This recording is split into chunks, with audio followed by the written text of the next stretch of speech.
and welcome back. I am so excited to have you here and joining me today. So today I am with this wonderful little kitty. She's wanting attention today. Yes you are. Yeah. Today's video is going to be talking about an update of everything. With us coming down sick and so much going on, I've had to cancel 2 lives, sadly. And I could not get back on there to explain to you guys what is going on. Oh, I got cat hair everywhere.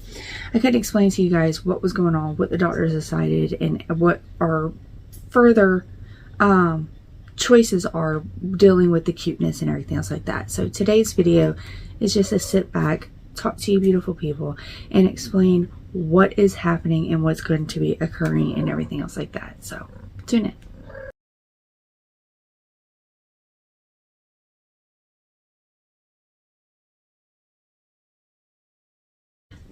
So welcome back. Please do not forget to hit the like button, subscribe button, little bell for all for notifications. If you're curious, if you're new here, that would greatly benefit us all. Yes.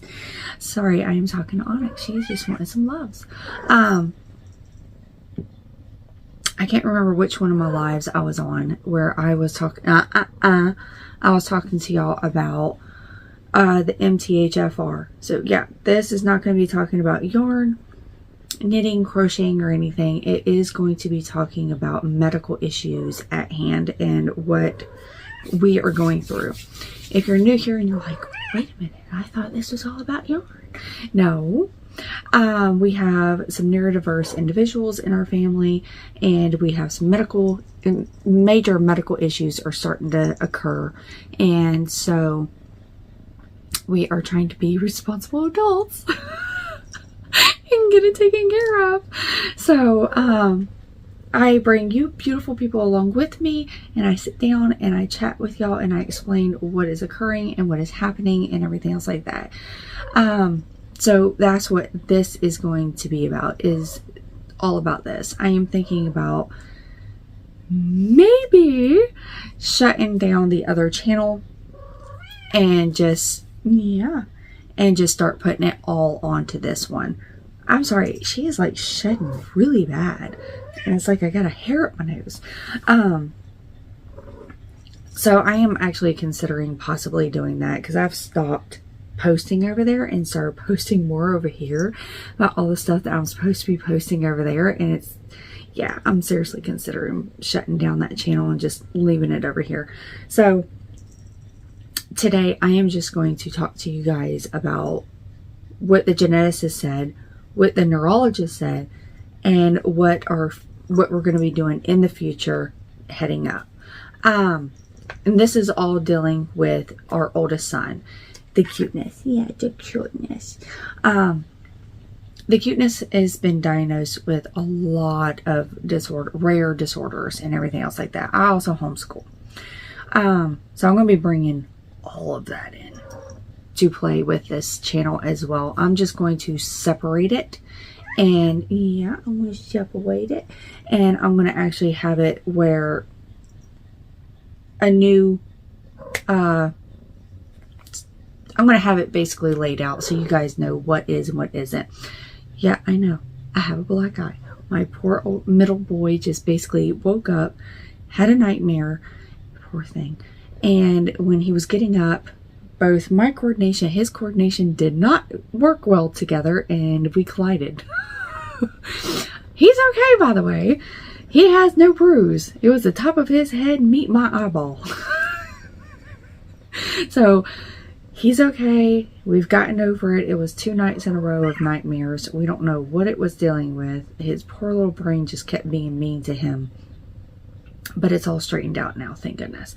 I know some of y'all are going to probably be like, are you okay? What happened? Just like that y'all like to know. So, again, we went to go see the neurologist for my eldest son. So all dealing with the eldest son.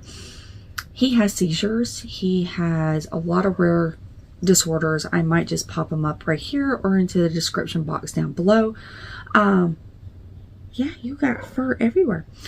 So she was the original doctor that diagnosed him with the PMG, Polymicrogyria.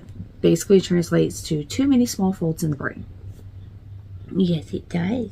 Yeah. And basically that story, I can tell y'all that story later on if y'all want me to. Just pop it down to the comments down below and I'll do an individual video explaining how he got diagnosed. It was a crazy story. Let's just say he was 2 weeks old. 2 weeks on the dot. So we went to go see her. We had some issues that we wanted to bring up and talk to her about. One was the fact that he's 9 years old and he has not gotten past the age of 3-year-old, 2-year-old, and intelligently. So he's developmentally delayed. And we were concerned, is this really it? Is this the max of where it's going to be at? We just want to know so we can prepare for the future. Just curiosity and everything else like that. And she's like, is this coming from just you? I'm like, no, actually it's not. It's coming from me. It's coming from the therapist. It's coming from the doctors. It's coming from my husband. It's coming from everybody. She's like, I don't like this. I was like, what do you mean? She's like, I don't like the fact of thinking of, how does she explain it? She was like, I don't like it when a parent, a caregiver, or professionals ask that question. Yeah, that's it. That's how she said it. She said, you should always be looking to the future. They should always be growing. They should never stall out and stop. I'm like, okay, well, I mean, it makes sense. But I mean, just even at the time, I was like, well, you do kind of stall out and you kind of stop when you get to a certain age. But I'm like, then you usually don't stop until you get like to an adulthood. But then when I got back home, I started thinking, I'm like, I haven't stopped growing. And I haven't stopped growing, not only just, I haven't stopped growing as in like wanting to learn and to be able to learn and to grow the knowledge. And so I'm like, whoa, I'm starting to see the point here. Stop, sweet mouse. So there's one of his seizure medications that he's on that can actually make him more developmentally delayed than he should be if he wasn't on the medication. But it's a necessity because of the simple fact he needs it to not have the seizures, and the seizures can do the same thing plus worse. So we don't want that. Okay, if you're going to do that, you can get down. So we don't want that. And so she pulled back one of his seizure medications and she upped one of the other ones. He has grown. I'm starting to see a change in him. He's starting to communicate a whole lot more. He's finally starting to want to learn a whole lot more. He is in his school. He's starting to, I got a big smile on my face whenever I say positivity about my baby, about all my boys. Oh my God. Anyways, so before he would sit there and he would like lose the name or the name of his numbers, the recognizing of his numbers, and he wouldn't be able to go past the number 5. He has grown so much. I'm trying not to yell. He has grown so much on proving to me about his numbers. I've actually pulled out his schooling or his curriculum that I want him to do.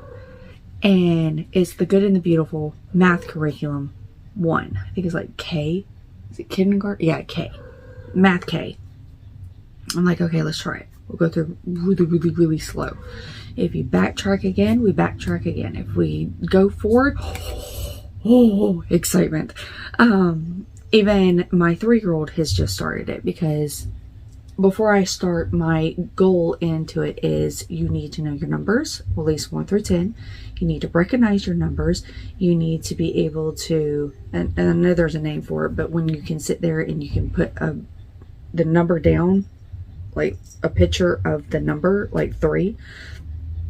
You can take 3 bears and put 3 bears on top of it. And you can do that consistently 1 through 10 without an issue. I want you to also know your colors without an issue as well. And then start learning about your being able to count the sides of the shape and be able to listen to me without arguing. those are the goals that they have to have before I introduce the math curriculum. If those don't match, or and you have to be able to trace.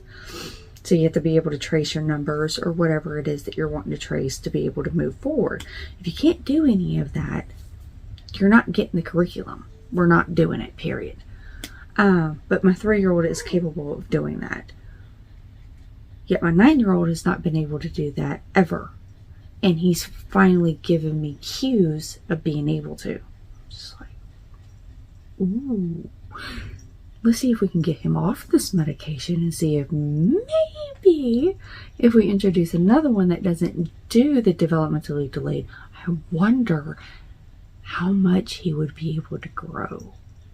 How much he'll be able to finally meet milestones that he hasn't been able to meet, all because of this medication without knowledge. And I'm just like, hope. That's what it is. It's a feeling of hope. That's what it is. It's a feeling of hope that's like really like trickling down into me, that's making me smile and really, really happy, and just like, oh my God, I want to cry because of how happy I am. And the ability of having hope that was taken away, or was about to be possibly taken away. So that's a good thing. So we talked to her about that. She changed up the medication. By explaining all the issues and everything else like that. And I was like, look, you ever realize that the fact, or I don't know if you realize this or not, but he hasn't had a MRI, anything like this done, or 72 hour, 36 hour, whatever EEG in 3 years. I was pregnant. I was pregnant with my youngest son when this happened. The last time that we did all this and everything else like that. And I was like, don't you think it's about time to go ahead and get this done? Curiosity. So she's like, yeah, we're going to head and order it. So he has one happening in February.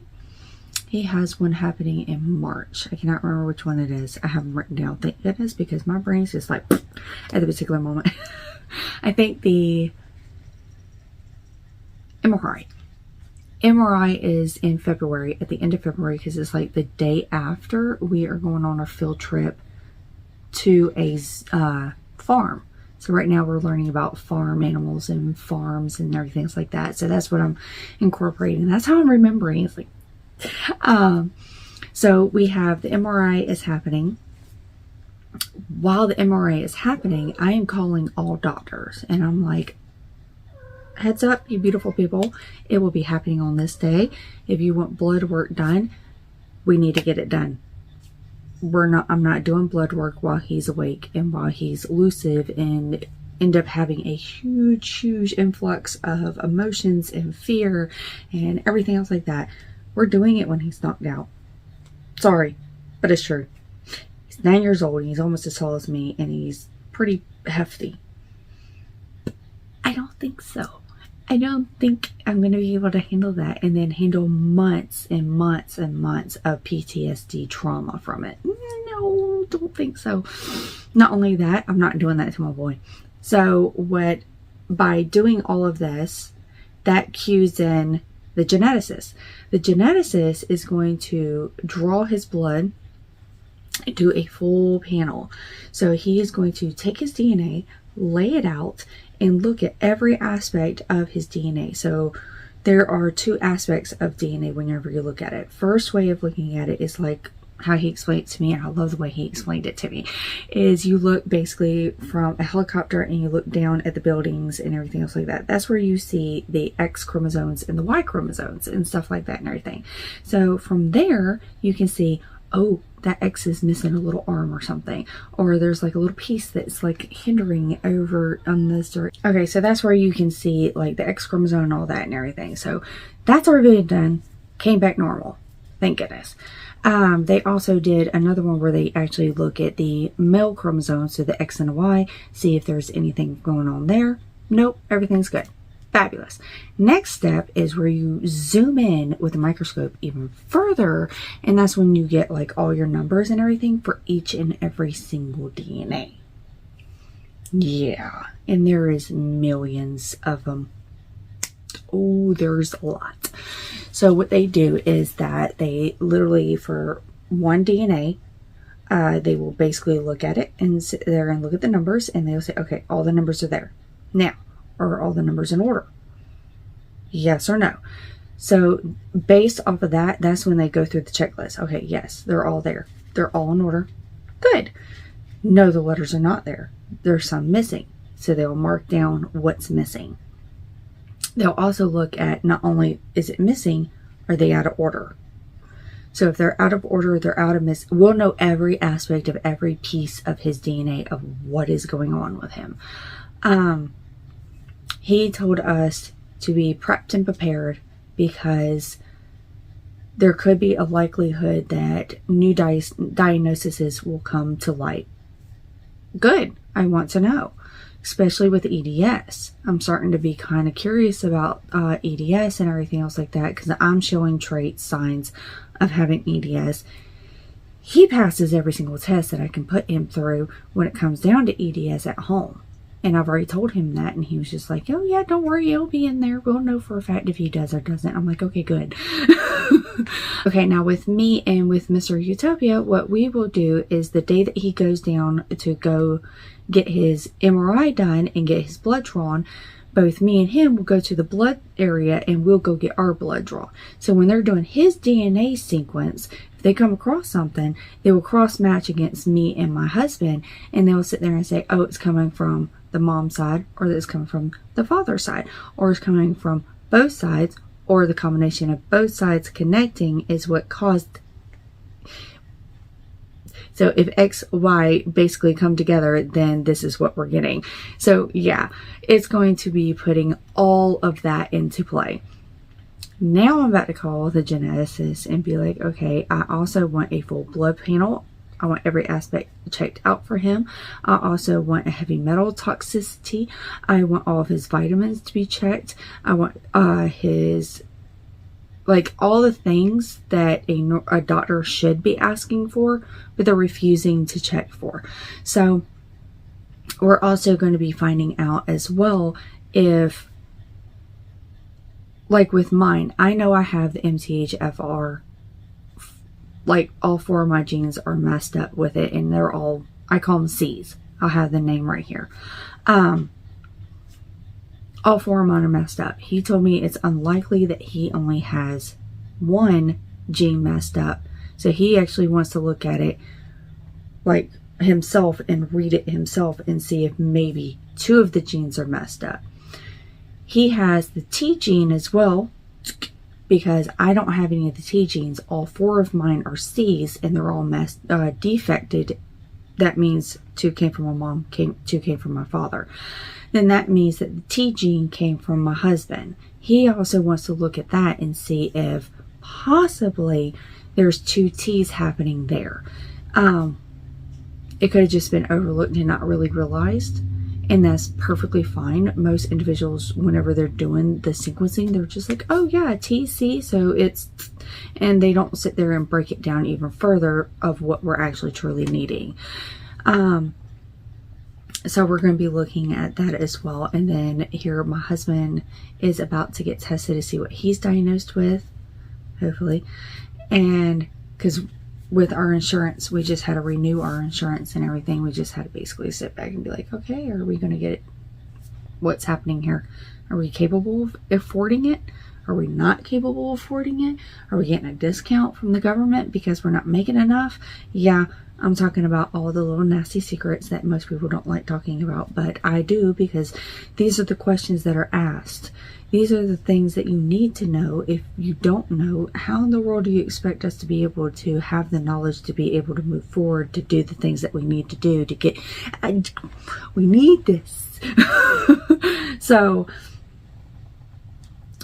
if you don't make enough, I don't know what the number is, look in your state, look in your federal, everything else like that, then you can see from your insurance that you can cover or be covered through your taxes to be able to have a discount and not have to fork out the full amount.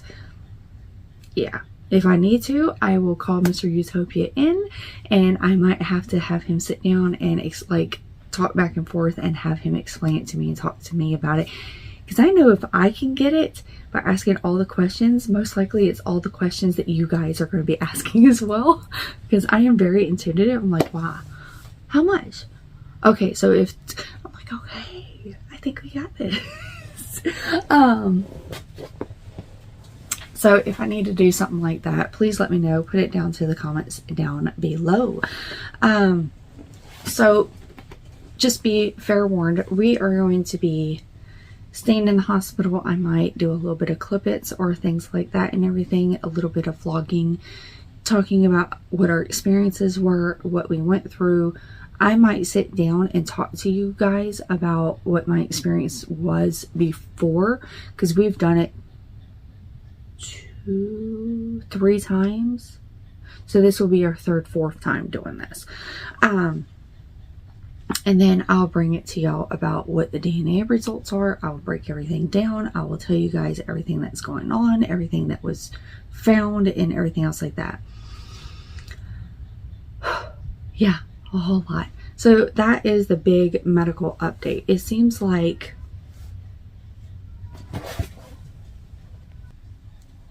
this is just going to be a big year of tests and questions and everything, hopefully, fingers crossed, are being able to get resolved. I am truly hoping that everything does get resolved, to tell you the truth. I'm sorry, side note, my cat is in heat and she's really starting to aggravate me. Oh, I can't wait to get her fixed. She sits there and chooses bedtime, nap time to go. Anyways, so that's it. That's to wrap it up and explain everything to you guys. Again, if you have any questions, please feel free to put them down into the comments down below. And I'll be really happy to go ahead and answer anything and everything that you guys bring at me to help you better understand what is going on. I am going to go live on Monday. I don't have a watch on me. I've already got it scheduled for the whole entire month. Every single Monday that is coming up, I will go live at 12:30, and I cannot wait to talk to you beautiful people. So if you have questions about what is occurring, what is happening, I will sit down and I will talk to you guys about what is happening on that front and what we're doing and everything else like that. I will keep you up to date. I will make sure that I inform you guys of when it's happening, if it interferes with a live, if it interferes with videos, what you're working on Wednesdays, or anything and everything else like that. So don't worry, I got you guys. And until next time, blessed be.